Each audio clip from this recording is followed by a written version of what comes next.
Oh, hey, how you doing? I drew that. It's not the point of this TikTok. The point of this TikTok is to talk about trade, international economic order, and American foreign policy and how it's influenced the first two. Are you guys in? Not so much. Give me 5 minutes, see if I can win you over. Okay, 1913. 1913 is this magical year that MAGA potatoes are repeating again and again and again, kind of like one of those chimps with the cymbals as they clang them right next to your head. But make no mistake, they are not mentioning anything new. This is not new ideas or new information. Technically, they're just repeating everything that the Tea Party said. Remember the Tea Party, who pretended to be a grassroots organization, but the Koch brothers were actually fully funding their progress? Oh, right, that. Okay, so in 1913, this magical era that they're talking about, where tariffs predominantly were the only tax bases fully funding the American government, back when the American government really didn't pay for much except for the military. No education, not really a lot of infrastructure, right? The driving force were communities and state-based. But these tariffs weren't imposed because of that reason. The reason why the tariffs were imposed was because when the United States was a baby country, when it won its independence in 1783 from the British Empire, they needed to protect the industries within it. Because if they had their little baby industries go up against the British Empire, they would have been crushed by the weight of their economic prowess. So what did they do? They taxed everybody trying to sell in their market to protect these industries and watch them grow. And they did grow. And as they grew, they demanded higher and higher tariffs in order to protect them. A lot of people think that's a driving force for the Civil War, but that's another TikTok. As they got bigger and as they got stronger, the United States then, once they hit the Industrial Revolution, started selling weapons to everybody who could buy them or everybody who could rent them or everybody who could put a loan out for them. And in that way, through World War I and World War II, because they didn't jump into the war right away, they waited till the very end so they could swoop on in and pretend that they won after they made all of the money selling weapons to all of the sides. They became this huge international force with this massive military-industrial complex that looks an awful lot like a corporation. So as these corporations got bigger, life in the United States got really good. And by the 1950s, after they won those wars, divested all of their money, pulled all of their winnings into their country, they started seeing a downturn. And as they started to see a downturn, these corporations wanted to figure out a new and exciting way to expand their empires. And I do use the term empire because at this point most of those corporations were starting to be more powerful and more economically weighted than many countries in the world. And as their power started to rise, they started to put pressure on the government to reduce all of the, let's say, constraints or regulations about what they could and couldn't do. And you saw this big shift for them wanting to globalize their production. Why did they want to globalize their production? To make everybody rich all over the world? Of course not. They wanted to globalize their production because they saw it as a way to gain more money outside of the United States. Because inside of the United States, you had all these annoying people like unions and health regulations and environmental causes that were costing them money. So what did they do? They pushed for free trade. And now they can talk about free trade. Why? Well, because now they're the big kid on the block. Now they are the empire they used to try to protect themselves from.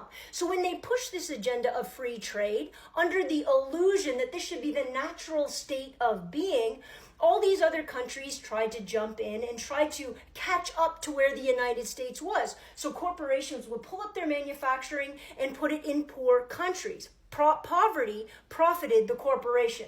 So as they put their company in that country, and as they took advantage of next to no environmental regulations, no labor standards, no health care, no minimum wage to speak of, and here's the real kicker, access to resources within that area that they could strip mine and use, and it would cost them the lowest possible amount for them to grab it, steal it, take it back and sell it in the United States of America. And they did this for years. And when they did this, corporations got bigger and bigger and bigger.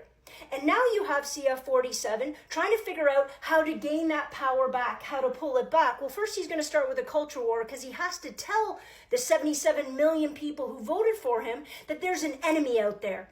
And that enemy comes from other countries. His xenophobic, bigoted personality has to scare the hell out of people living in the United States because they have to willingly hand over power to CF47 so he can do all of these, and let's be perfectly honest, unconstitutional, ridiculously abusive and destructive things in order to what? Benefit the United States in their future. So right now his big play is on bringing back tariffs. Why? Because yay, 1913. Even though today's not going to work the way 1913 does. We don't have a time machine.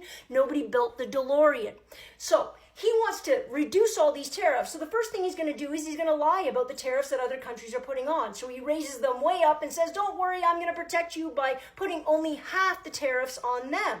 First of all, this number is a lie. Second of all, some of these countries do have tariffs. Of course they do. Why? Because they too are trying to protect their baby industries. Exactly the same way that the United States of America did when they were a brand new country. So why isn't this fair for them to do today? Why is it a direct attack on America and American sovereignty and independence? Well, it's not. But CF47 wants to make it out to be that.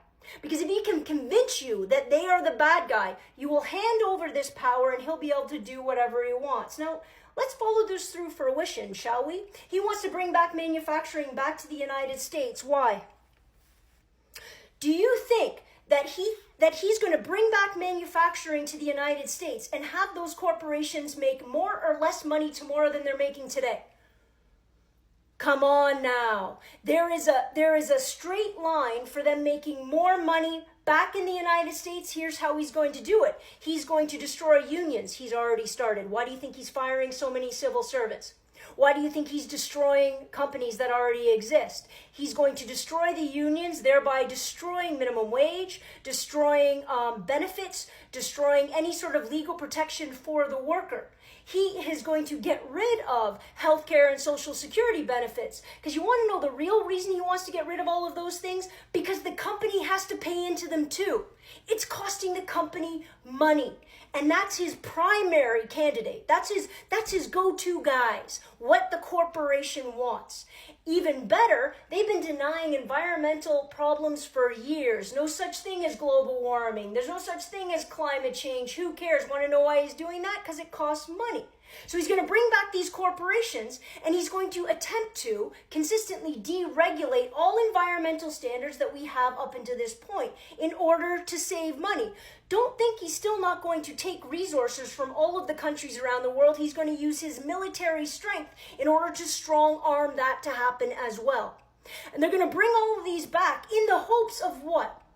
You're going to join what? A corporation, walk in there for 30 years and get your gold watch at the end? Because I have a last little piece, a little caveat of information. What happens with AI and robotic technology steps into the manufacturing and does the job that you thought Trump was bringing back for you to do?